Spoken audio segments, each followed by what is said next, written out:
Hello guys, welcome back to my YouTube channel which is Anusha Singh. So आज की video होने वाली है बहुत ही ज़्यादा स्पेशल, क्योंकि आप लोगों की क्वेरीज आ रही थी ma'am B Ed first year practical files कैसे बनाएं, कितनी पेजेस की होनी चाहिए, कैसे कहाँ से सोर्सेज ढूंढे, कहाँ पे क्या करें, कुछ भी समझ नहीं आ रहा है। प्लस वाइवा देने जाते वक्त क्या करें, बिल्कुल भी कॉन्फिडेंस नहीं है। अभी मार्च आ चुका है और प्रोबेबली जून और जुलाई में आपके प्रैक्टिकल्स कंडक्ट हो सकते हैं आफ्टर योर एग्ज़ाम्स और बिफोर योर एग्ज़ाम्स। और इन चीज़ों का कैसे ध्यान रखना है, आज सब कुछ आज मैं आपको बताने वाली हूँ मेरी इस वीडियो में। तो बने रहिए लास्ट तक ताकि आपको भी आ सके मेरे जैसा कॉन्फिडेंट। जब मैंने अपना वाइवा दिया था बीएड में तो मुझे काफ़ी अच्छे मार्क्स मिले थे, तो आई होप कि मैं भी आप लोगों की कुछ हेल्प कर पाऊँ। सो सबसे पहले अगर बात की जाए फाइल्स की कि फाइल्स आपको बीएड फर्स्ट ईयर की कैसे बनानी है, तो सबसे पहले आपको समझना ज़रूरी है कि आपके बीएड की 4 फाइल्स है कौन सी। आपको नाम याद रहना चाहिए चारों फाइल्स का, क्योंकि वाइवा में भी ये क्वेश्चन पूछा जा सकता है आपसे कि बीएड की जो आपने फाइल बनाई है इसके नाम बताइए। ठीक है, तो सबसे पहला मैंने यहाँ पे राइट डाउन किया हुआ है which is reading and reflecting text. ये आपकी स्किल्स के बारे में होगी, reading, writing, speaking, listening, mainly English के बारे में। Okay, then understanding self would be और सेकंड फाइल, जिसमें आप बात करेंगे सोल को और अपने आप को समझने के बारे में। ये सारे जो आपको कंटेंट लिखना है वो मेनली लिखना है कि हम अपने आप को कैसे समझ सकते हैं। ठीक है, अगर हम अपने आप को समझते हैं तो उसकी इंपॉर्टेंस क्या है, सेल्फ स्टीम क्या है, ये सारी चीज़ें अंडरस्टैंडिंग सेल्फ में आएगी। Then critical understanding of ICT यानी कंप्यूटर। ठीक है, तीसरी फाइल आपकी आईसीटी की बनेगी। And fourth would be drama and art in education, यानी इसमें आपको ड्रामा के बारे में बताना है, आर्ट के बारे में बताना है, जो भी एजुकेशन में होता है। अब फाइल बनाते वक्त कुछ इंपॉर्टेंट चीज़ों का आपको ध्यान रखना है। ठीक है, एंड सबसे पहले आप फाइल बनाएं कोई भी, पहली चीज़ हो सके बाहर से मत खरीदना। मैं बार बार एक चीज़ बोलती हूँ कि आप लोग बीएड कर रहे हो और जब तक आप खुद पढ़ोगे, लिखोगे और उस चीज़ पर काम नहीं करोगे तब तक आपको समझ में नहीं आएगा कि आप क्या कर रहे हो। ठीक है, you have to be very serious about your files. Okay, then first page जो आपकी फाइल्स का होगा, जो आप खुद बनाएंगे, उसका बहुत ही अच्छा डिज़ाइन बनाइए, बहुत ही अच्छी क्रिएटिविटी रखिए ताकि जो एक्सटर्नल्स होंगे आपके वाइवा में वो आपसे इम्प्रेस हो सके।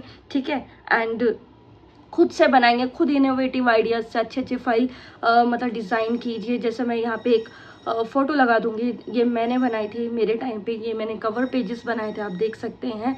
एंड ऐसे ही आप लोगों को भी कुछ इनोवेटिव आइडियाज़ से अच्छे फाइल कवर्स बनाने हैं ताकि जब एक्सटर्नल आपकी फ़ाइल दे के आप सामने रखो तो काफ़ी इम्प्रेसिव लगे। ठीक है, उसके बाद सेकेंड चीज़ आपका इंडेक्स फुलफिल होना चाहिए एंड फाइल कवर बहुत अच्छा होना चाहिए, इंडेक्स होना चाहिए।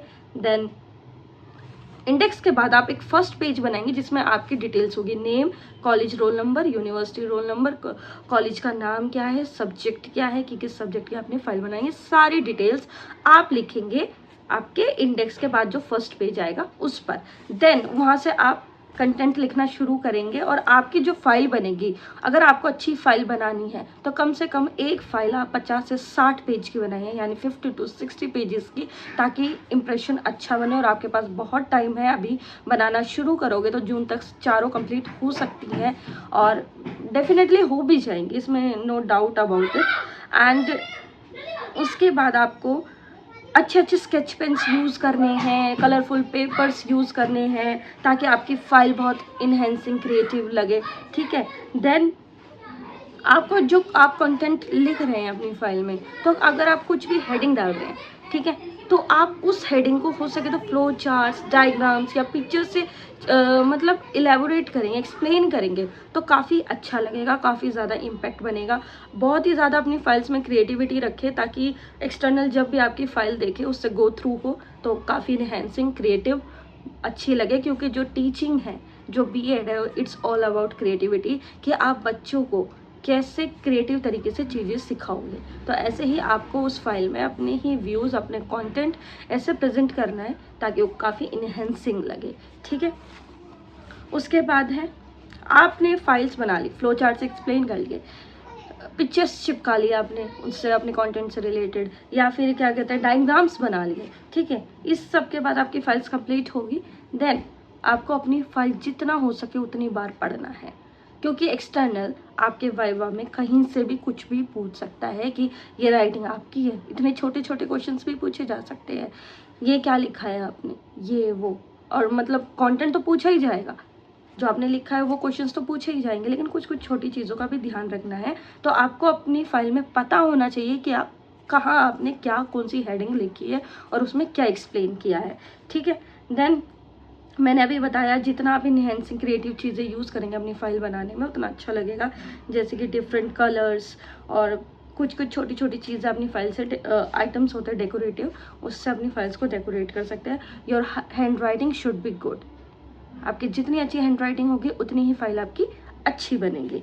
देन अब बहुत से बच्चे ये पूछते हैं कि मैम हम ये सब कर लेंगे लेकिन कंटेंट कहाँ से लाए, मतलब सोर्स कहाँ से होगा कि हम फाइल, हमें कहाँ से पता चलेगा कि हमें ये लिखना है वो लिखना है।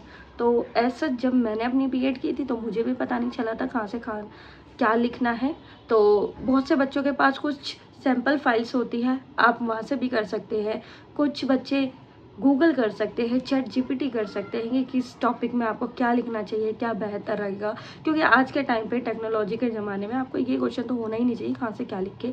जब आपको पता है आपका पर्टिकुलर टॉपिक ये है, देन कुछ सैम्पल फाइल्स देखें, गूगल पे बहुत सारी अवेलेबल है, इधर उधर मत देखो, यूट्यूब पे बहुत सारी अवेलेबल है, उनको देखो और उनसे तो एक समझ बना लो हमें क्या क्या लिखना है, कैसे लिखना है। और आप कुछ भी लिखोगे फाइल में लेकिन उसको इनहेंसिंग वे में लिखोगे, आपको नंबर पूरे मिलेंगे। ऐसा कोई पर्टिकुलर पीडीएफ नहीं है या ऐसे पर्टिकुलर कोई कंटेंट नहीं है कि आपको सिर्फ यही लिखना है, इससे ज़्यादा या इससे कम लिखा तो आपको नंबर नहीं मिलेंगे। आप कहीं से भी जाके सर्च कर सकते हैं, गूगल, यूट्यूब, और कोई भी पीडीएफ आपको आसानी से कहीं भी अवेलेबल हो जाएगा। तो आपको इस चीज़ की टेंशन नहीं लेनी है कि कहाँ से बीएड फाइल बनाए कहाँ से नहीं बनाए, ठीक है। और ओवरऑल आपकी फाइल्स बहुत अच्छी होनी चाहिए।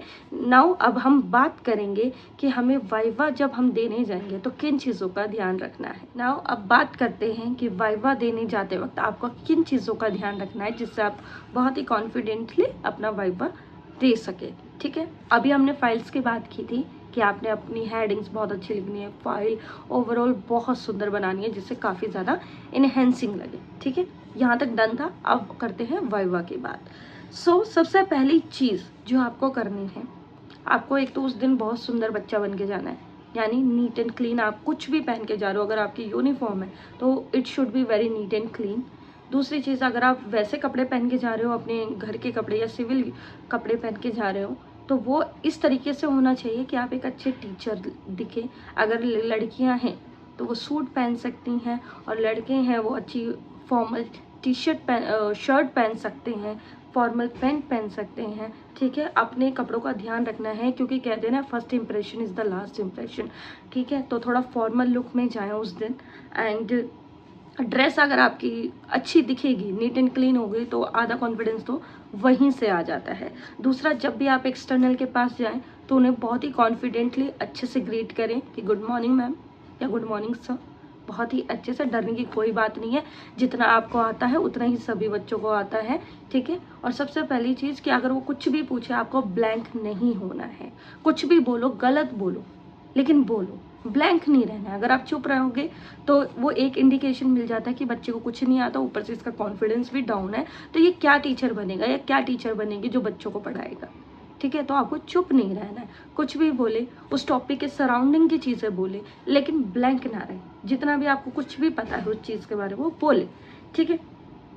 अगर आप जितना डरोगे, जितना नर्वस होगे, देखो नर्वस होना जायज़ है, नो डाउट अबाउट इट, ठीक है। लेकिन आप जितना ज़्यादा नर्वस होगे आप उतना ज़्यादा हेजिटेट करोगे, तो आपको डरना ही नहीं है। पहली चीज़, आपको सब आता है। अगर आपने फाइल बनाई है, अपनी फाइल को अच्छे से पढ़ा है, तो आपको सब आता है, आपको डरने की कोई ज़रूरत नहीं है। एक्सटर्नल क्वेश्चंस घुमाएगा, इनडायरेक्टली पूछेगा, कोई बात नहीं, आप भी इनडायरेक्ट आंसर दे दीजिए, कोई उसमें इतनी बड़ी बात नहीं है। और आपने कुछ भी पढ़ा हो, चाहे कितना भी एक्सटर्नल क्वेश्चन घुमा ले, आपको बहुत अच्छे से आंसर आ जाएगा और आप अच्छे से आंसर दे लोगे, ठीक है। अपनी फाइल्स को बार बार पढ़ना है। मैं बार बार एक ही चीज़ बोल रही हूँ, जितनी बार फाइल्स को पढ़ोगे, याद करोगे, समझोगे, तो उतना ही अच्छा आपके लिए रहेगा। देन आपको पता होना चाहिए कि आपने फाइल में लिखा क्या है। ये बात मैंने पहले भी बोली कि एक्सटर्नल पूछ सकता है कि आपने क्या लिखा, यहाँ पे आपने क्या एक्सप्लेन किया है, या अगर आपने यहाँ पे ये हेडिंग डाली हुई है पर्टिकुलर, तो इसके नीचे आपने क्या एक्सप्लेन किया है, मुझे एक्सप्लेन कर दीजिए। ठीक है, तो ये सारी चीज़ें आपको पता होनी चाहिए। उसके बाद अपनी फाइलें खुद बनानी है, बाहर से मत खरीदना। अगर बीएड में अच्छे नंबर चाहिए, अच्छे प्रैक्टिकल्स में नंबर चाहिए, तो बाहर से फाइलें मत खरीदना। बहुत से लोग कहते हैं कि हम दे देंगे, इतने दिन पहले दे देंगे, आप मुझे पैसे दे दो, वो दे दो, टाइम नहीं है। भाई बीएड कर रहे हो तो भाई फाइल बनाने का भी टाइम निकालो। ठीक है, उसके बाद मैक्सिमम आपसे 4-5 क्वेश्चन, मैक्सिमम नहीं मिनिमम 4-5 क्वेश्चन और 6 से 8 क्वेश्चन आपसे पूछे जा सकते हैं, क्योंकि डिपेंड करता है कि आपकी क्लास में कितने बच्चे हैं और कितनी जल्दी जल्दी उनका नंबर आ रहा है। और मेनली मैं कम से कम तो 4-5 क्वेश्चन आपसे पूछे जाते हैं आपकी नॉलेज को टेस्ट करने के लिए। ठीक है, तो अच्छे से पढ़ के जाना। और ये तो कोई आइडिया नहीं लगा सकता कि वो 4-5 क्वेश्चन क्या होंगे, लेकिन आप जब भी वाइवा देने जाए तो आपसे जिन भी बच्चों ने पहले वाइवा दिया है आपसे, आप उनसे क्लैरिफाई कर सकते हैं, पूछ सकते हैं, क्योंकि जो एक्सटर्नल है वो घिस पिट के 3-4 सवाल वही पूछता है जो सब बच्चों से पूछ रहा है। मेनली 2-4 क्वेश्चन अलग होते हैं, बाकी वो सबसे मतलब कुछ स्पेसिफिक क्वेश्चन सेम ही पूछते हैं। ठीक है, उनका रट्टा लगा लेना, उनको समझ लेना कि क्या पूछा है, आपको एक आइडिया लग जाएगा। उसके बाद अपना रोल नंबर याद करके जाना, अपना फाइल्स के नाम याद करके जाना, पेपर प्रॉपर, मतलब एक तरीके से आपको अपना रोल नंबर भी याद होना चाहिए कॉलेज का। ठीक है, जिससे क्या आपका इंप्रेशन अच्छा जाए। कई बार हम देखते हैं कि बच्चों से ये पूछ लिया कि अपना रोल नंबर बताओ, तो अपना रोल नंबर अच्छे से याद करना है एंड अपनी फाइल्स के नाम अच्छे से याद कर लेना। ठीक है, उसके बाद ओवरऑल क्वेश्चन गलत भी आंसर गलत भी दे रहे हो तो कॉन्फिडेंटली देना, एंड सही दे रहे हो तो ऑब्वियसली बात है कॉन्फिडेंस रहेगा। एंड फ्लो नहीं टूटना चाहिए, फंबल नहीं होना है। ठीक है, कुछ बच्चे ऐसे होते हैं कि सब कुछ आने के बाद भी फंबल हो जाते हैं, अटक जाते हैं कि क्या बोले कैसे बोले, तो बिल्कुल भी नहीं। एक्सटर्नल आपको खा नहीं जाएगा, आपको बहुत ही पोलाइटली, बहुत ही अच्छे वे में, बहुत ही कॉन्फिडेंस के साथ आंसर देना है, क्योंकि वाइवा में मेनली आपका ना कॉन्फिडेंस टेस्ट होता है एक तरीके से कि नॉलेज के साथ कॉन्फिडेंस कितना है। ठीक है, तो इन सब चीज़ों का आपको ध्यान रखना है। फिर से मैं बता दूं, जो आपकी फाइल्स रहेंगी, अगर आप 50 से 60 पेज की बना सकते हो तो बहुत अच्छी बात है, लेकिन अगर कम से कम फिर भी 45 to 55 पेजेस की आप बना के रखना। उससे ज़्यादा एक्सीड कर सकता है, अगर इससे कम रखोगे तो फाइल आपकी इतनी अच्छी इन्हेंसिंग नहीं लगेगी, आपका कंटेंट कम लगेगा। कुछ बच्चे ऐसे करेंगे कि कम लिखेंगे तो कम पूछा जाएगा, ऐसा कुछ भी नहीं है। एक्सटर्नल 2 मिनट में आपको कह देगा कि ये वाला कॉन्सेप्ट कहाँ है इसके अंदर। ठीक है, ऐसा कुछ भी मत करना, और आपको अच्छे से कॉन्फिडेंट होके सारे सवालों के आंसर देने हैं। फाइल्स पढ़ोगे तो ऑटोमेटिकली आपको सब आ जाएगा, आपको इतनी टेंशन लेने की बात है नहीं। और बार बार पढ़ो अपनी फाइल्स को। ठीक है, उससे बाहर कुछ भी नहीं पूछ सकते। 1-2 क्वेश्चन हुआ तो आपके बीएड से इर्द गिर्द ही पूछ सकते हो, उससे ज़्यादा कोई कुछ नहीं पूछेगा। ठीक है, और आई होप आपको सारी क्लैरिफिकेशन हो गई होगी इस वीडियो में। अगर आपका और कुछ डाउट है तो आप मुझे कमेंट कर देना, मैं उस पर वीडियो बना दूंगी। And guys please do like, subscribe and comment on my channel. I am Anusha, signing off.